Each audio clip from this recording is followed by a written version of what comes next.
Alhamdulillah nahmaduhu wa nasta'inuhu wa nastaghfiruhu wa nu'minu bihi wa natawakkalu alayh. Wa na'udzu billahi min shururi anfusina wa min sayyiati a'malina. Man yahdihillahu fala mudilla lahu wa man yudlil fala hadiya lahu.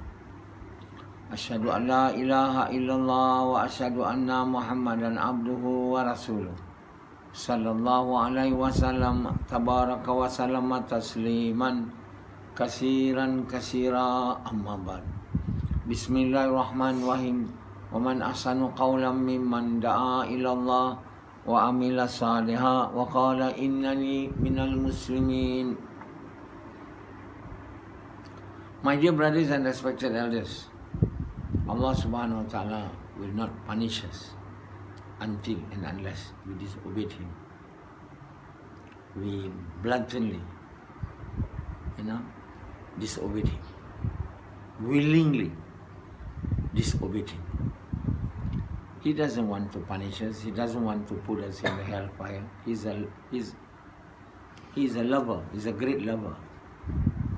He loves us. He wants us to be successful. He wants us to enter paradise. He has made the paradise for us to enter, not hellfire. He has made the hellfire in order to scare us, not to disobey Him. Not that He wants us to enter the hellfire. He doesn't want.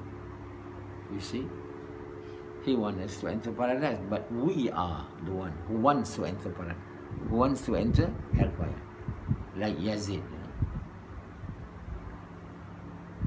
He has been given an order to divorce his wife in order for the great kalima to enter into his heart, because the great kalima which he has uttered daily during the gash, during the jawla, during the work of going from house to house, inviting people to recite the kalima, there is no God except Allah, Muhammad the Messenger of Allah, to enter into his heart. But he will not be able to enter his heart unless the love towards his wife, which is more than Allah, is taken out from his heart. In order to do that, either he has to go out in the path of Allah for a long period of time, or he has to divorce his wife. When he is not able to take out the love from his heart by going out in the path of Allah for a long period of time, the only way which is he has to do is to divorce his wife, but he is not willing. So he is the one who is bluntly desired to enter hellfire. He is the one who is willing. Allah doesn't want him. Allah has shown him through me. He has tried to guide him. But he doesn't love himself. He says he loves himself, but he doesn't. He wants to go to hellfire. He wants to do injustice his own self.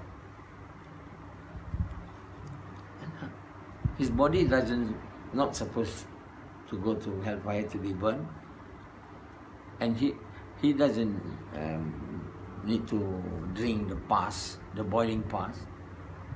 His body doesn't deserve, but he make his body deserve to be burned. Why? He's doing injustice to his own body, to his own soul. That's what we call zalim, or injustice. Allah subhanahu wa ta'ala wants us to enter paradise, and yet we,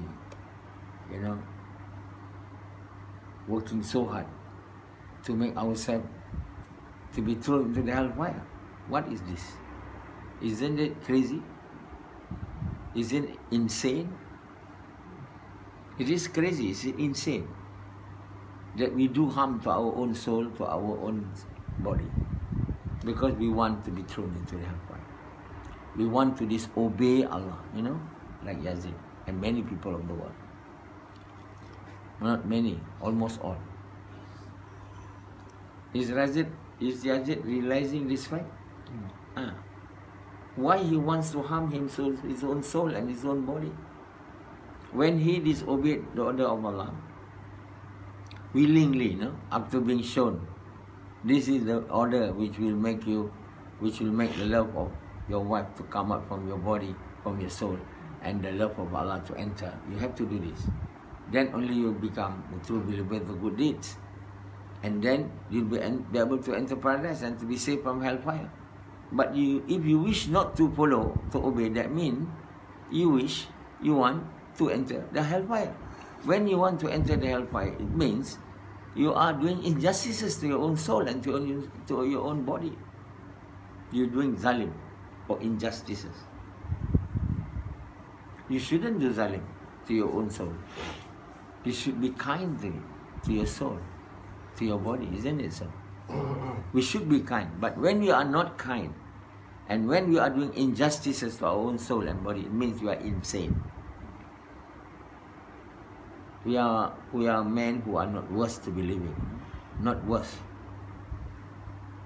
So that's why, there are many, and there are almost all the people in the entire world is working towards making his own soul and body to be thrown into the hellfire. When he is, every day, every week, every month, every year, disobeying the orders of Allah. The very most important order of Allah, to admit, to recite, to bear witness there is no God except Allah and Muhammad is to be uttered by each and every one of the each and every one of the entire mankind in this world. And after reciting the kalima, they need to obey the order to invite mankind to good, to forbid the mankind from evil in the way Muhammad with the intention to please Allah. And also, those who have recited the kalima are not willing to do. Almost the entire world. Because either they don't know or they know but they don't want. I'm telling them that to recite the kalima is one thing, to fulfill the right of the kalima, of reciting the kalima is another thing. Some people, they just recite the kalima. They say, I'm a Muslim. No, he is the person who has entered Islam, not yet a Muslim. But he will become a Muslim and a true believer with the good deeds only after reciting the kalima. He fulfill the right of reciting the kalima. And what is the right of reciting the kalima? Is to do the work of inviting mankind to do and forbidding people from evil.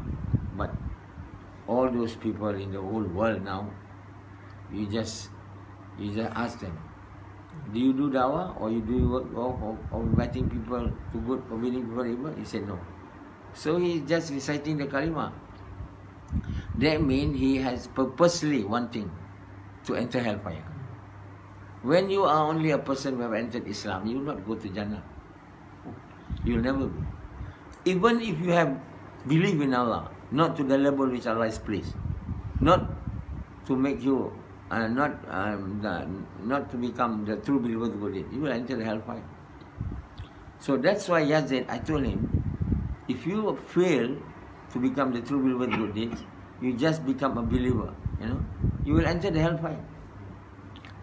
I don't know whether he believed in me or he listened to me or not. It's a very, very, very stern warning.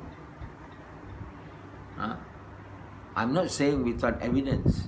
There is evidence in the Quran and in the Hadith. In the Quran, Allah says, I swear with time, all men will enter hellfire, except those who believe in Allah and do good deeds.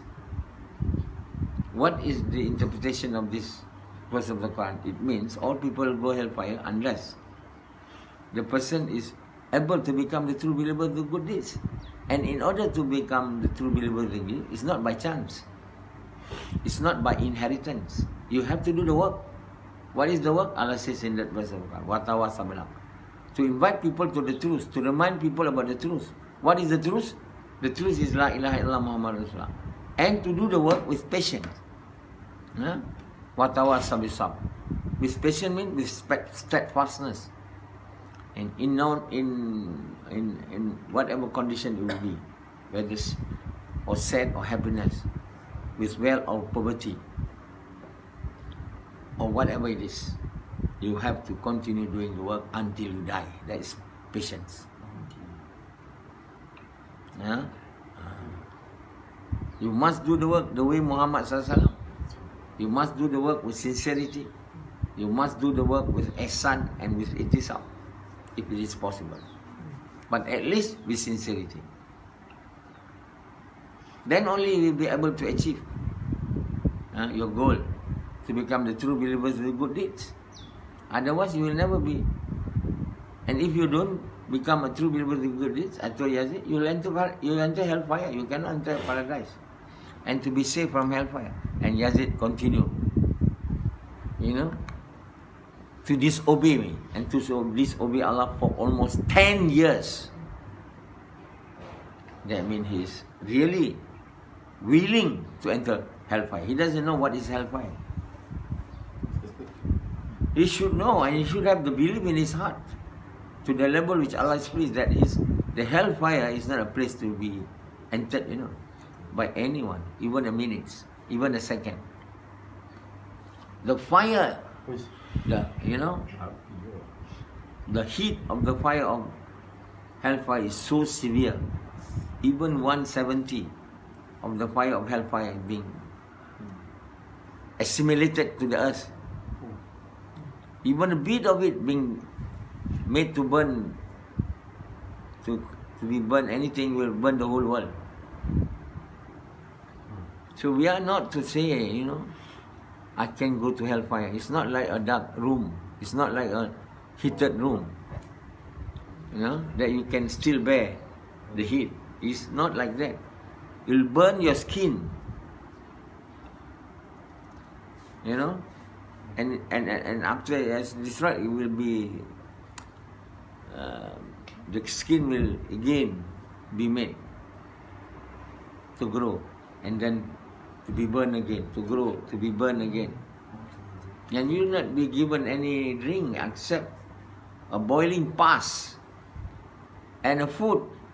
You will not be given any food except the zakum, the fruit with the thorns.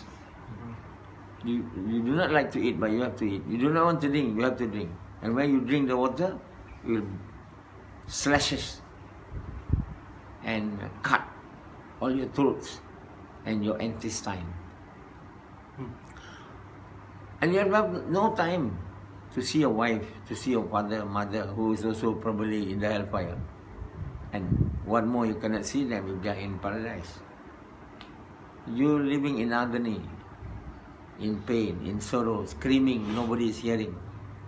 Nobody is helping. Nobody is able to take you out from that punishment of Allah. And how long you'll be there? Not one day, probably 1,000, million, trillion of years. So my brother, we have to think very much that we should not go to hellfire. We should have the belief to the level which Allah is pleased. That's why we must have the belief. Now we don't have the belief to the level which Allah is pleased, that the hellfire is not a place to enter. We say, I can enter, because we don't really have the belief about the torments and the suffering that will be incurred upon us once we enter the hellfire. We don't have that belief. We only know, hellfire. Hellfire is a place where you'll be burned. Simply put yourself in this world and put yourself in the fire of this world. Throw yourself. You put branches of trees, you kindle a fire, then once it become a fire, you go into it. Will you do that? Will you do that, Pandit? Will you dare to do that? Yes, it? Then why you want to go to hellfire? Because you don't really believe. That's the reason. When I told him you go to hellfire, he said, how can I mess up nose? Yeah, I know. I'm telling you. If you don't become a true believer in the good deeds, you will enter the hellfire. You must be working very hard, day and night, to become the true believer in the good deed. Because if I fail to become the true believer in the good deed, surely and certainly I'll be thrown into the hellfire, and I will not be. I'm not willing to enter the hellfire even a minute, a second. We do not know, my brother, what it will become to us, what will happen to us when we enter the hellfire. We don't really have the knowledge of it, the belief of it. And certainly I want to tell you, it is certainly a horrified moment of our life. The most disturbing, the most irritating, the most torturing. And we should not make ourselves to be burned inside the hellfire. We should not like to be burned in the hellfire. Don't make it a dream to be burned in the hellfire. You shouldn't have that dream. So you should dream of going into paradise, and you should work, not only dreaming, like Sufyan. Sufyan is only dreaming, because why?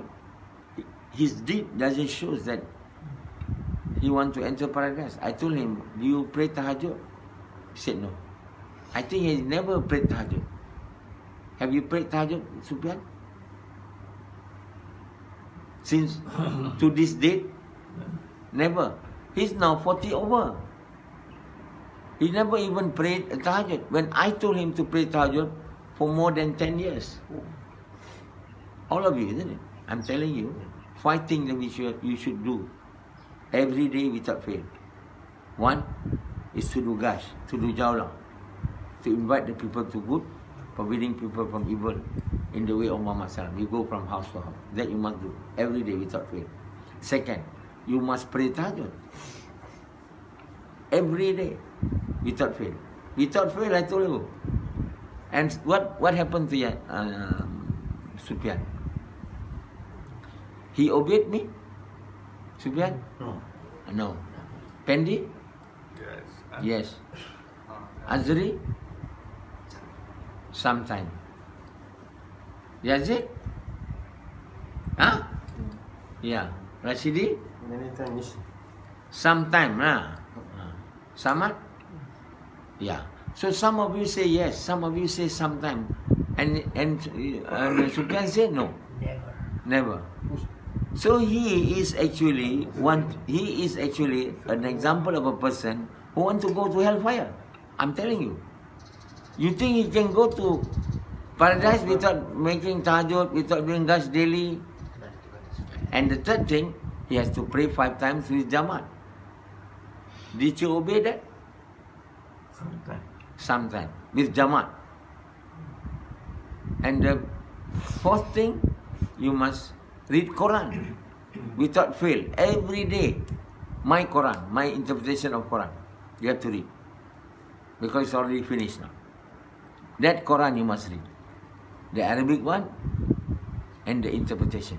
Every day without fail. Now, it's already there. And the 5th thing, you have to pay, you have to give sadaqah.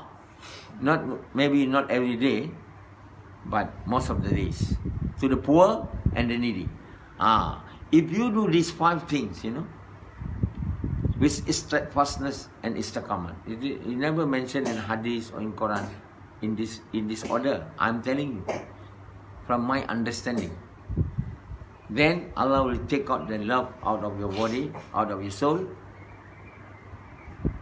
a love of wealth, love of everything, love of other than Allah, and Allah will put the love of Allah inside you.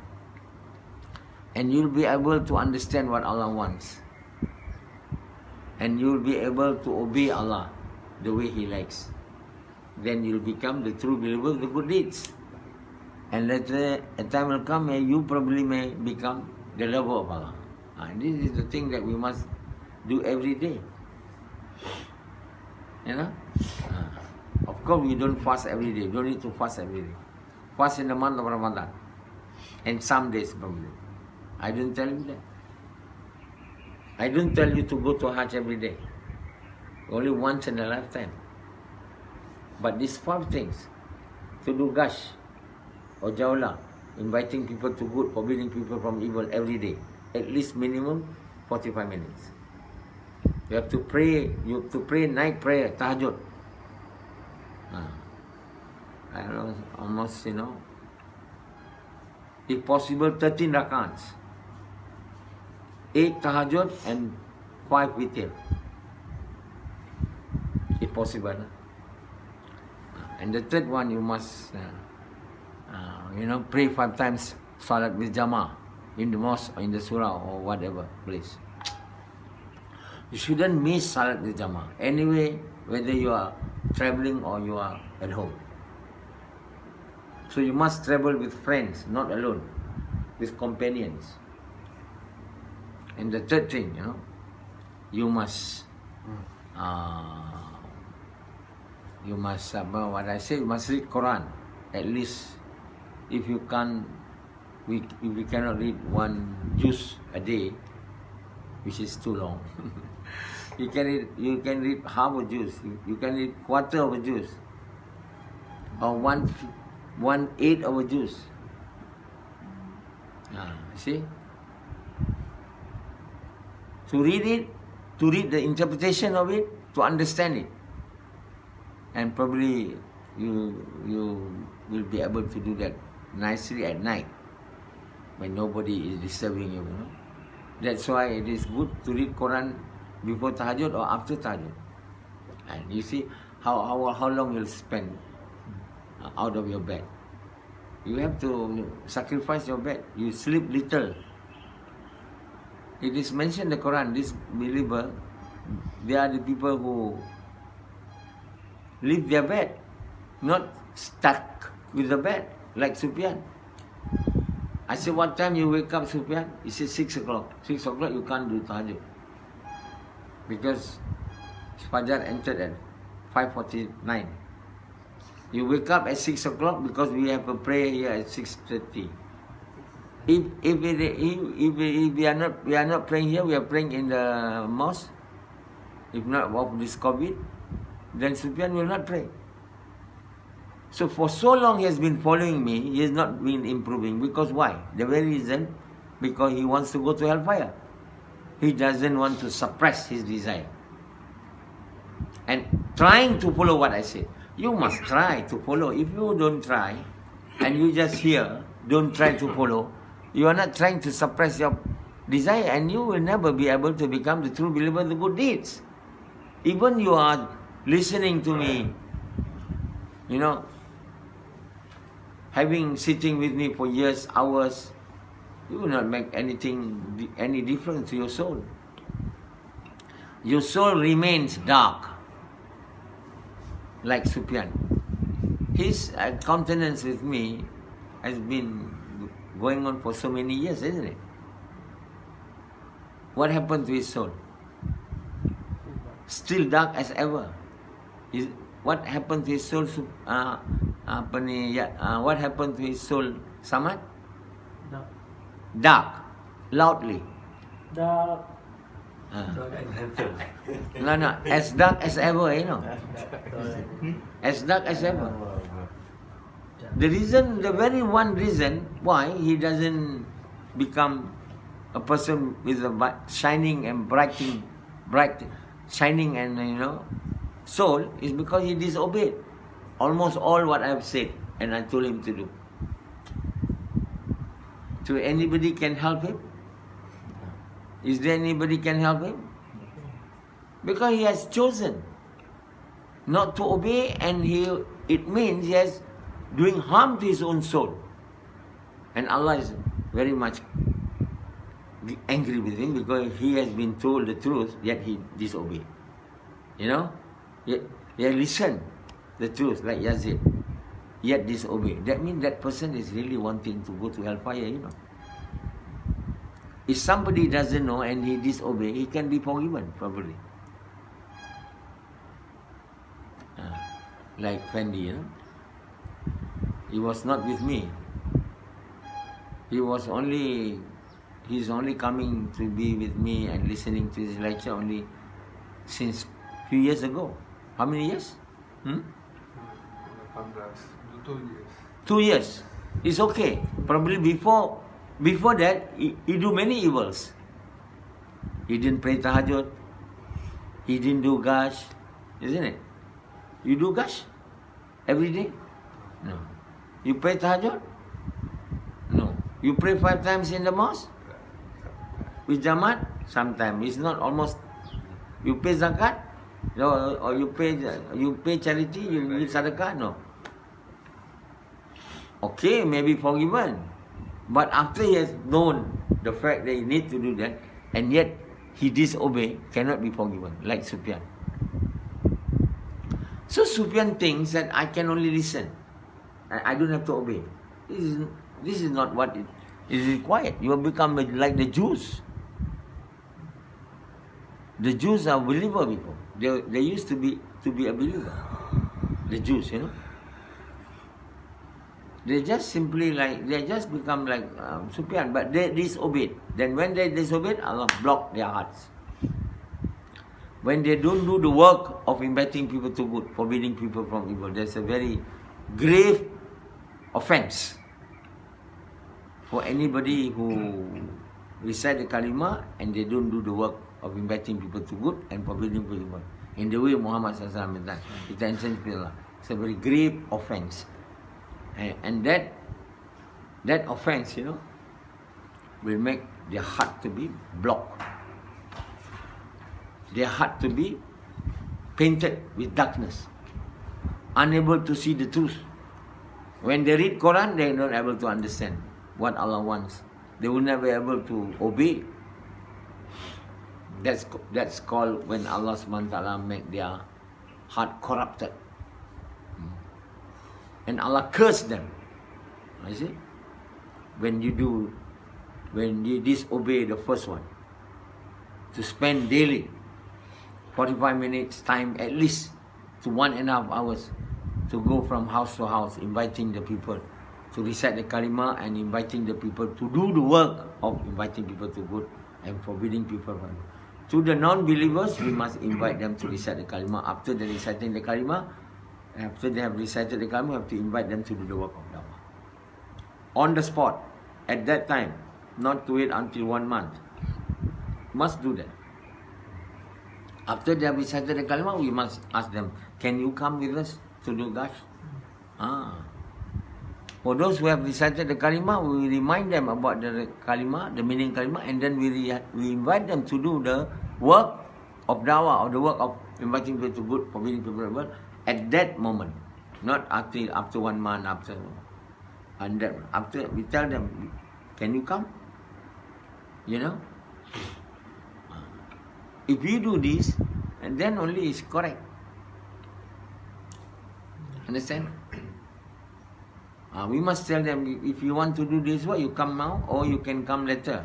You come to the mosque. You must tell them at what time you must come. Of course, you see he's busy, he's about to go to work. He will not be able to go to Gash with you. You say, you come after. This is the place. You see? My dear brothers, this is the order of Allah which we must not omit. We must not omit it. This is the haq and the right of reciting the kalima. Everybody who have recited the kalima must do the work of inviting people to good and forbidding people from evil in the way of Muhammad SAW, with the sacrifice of their wealth, their time, their health, their life. And with the intention to please Allah until Allah is pleased. When Allah is pleased with them, Allah will make them to become the true believers with the goodness. So Yazid is not willing. He's doing gash, he's prayed 5 times, he read Quran, he read tahajjud. He don't pay sadakat or what? He doesn't pay, he don't give charity. Very kedekut.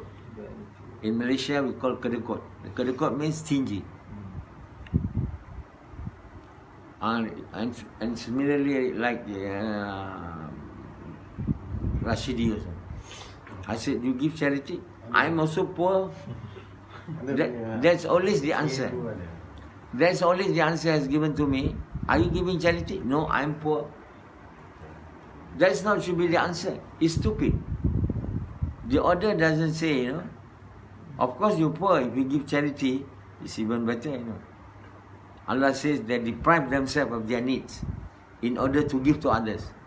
Allah didn't forbid people who are poor to give charity. He listened to the story, but he never understand. The companions were themselves poor. Isn't it, Rashidi? But he says, "Oh Rasulullah, be my guest." That person who are hungry, be my guest. He got nothing in the house except for his children, isn't it? But he made the children to go to sleep, and they entertain the guests, and they put the light off so that the guests will eat without knowing they are not eating. So then Allah revealed a verse of Quran. They are poor, and Rashidi said, "I'm poor. I don't give charity."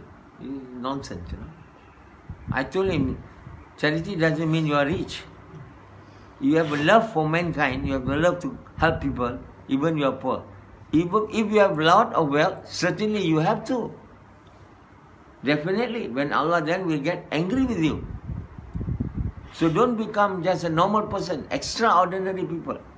That even you are poor, you are still helping people to your ability, to your capability. Then Allah will be very pleased with you. You don't want to make Allah to become pleased? That's why Rashid doesn't want to make Allah pleased. He doesn't even love Allah. He loves only his own self. So when we love our own self, we don't love Allah, that means we are the God. No? Allah is not our God, because we love ourselves more than Allah. So the God of Rashidi is his own self, is God. He wants to please his own desire. What is his desire? To have food, drink, sleep, sex. What happen to him if he fulfill his desire? He will go to hellfire. Only those who can suppress his desire in order to fulfill the wishes of Allah, the obedience, in order to fulfill the desire of Allah will be put into paradise. If you fulfill your desire in this world, like Sufyan, and you do not want to fulfill the desire of Allah, you go to hellfire, Sufyan. I'm telling you. You must believe me. And similarly with Yazid. So are you really wanting to go to hellfire or you don't? Tell me. Yazid? No. If you don't really want to go to hellfire, you must start making repentance. And start doing what I've told you to do. To the maximum ability, capability that you have. And then you ask forgiveness for Allah for any shortcoming in the obedience to the order of Allah. Then Allah will be pleased with you. And make you to become the true believers with good deeds. And make you, when you die, you certainly will die, You think you will not die? Then only Allah will place your soul, yourself, in paradise, and you'll be saved from the hellfire. Okay.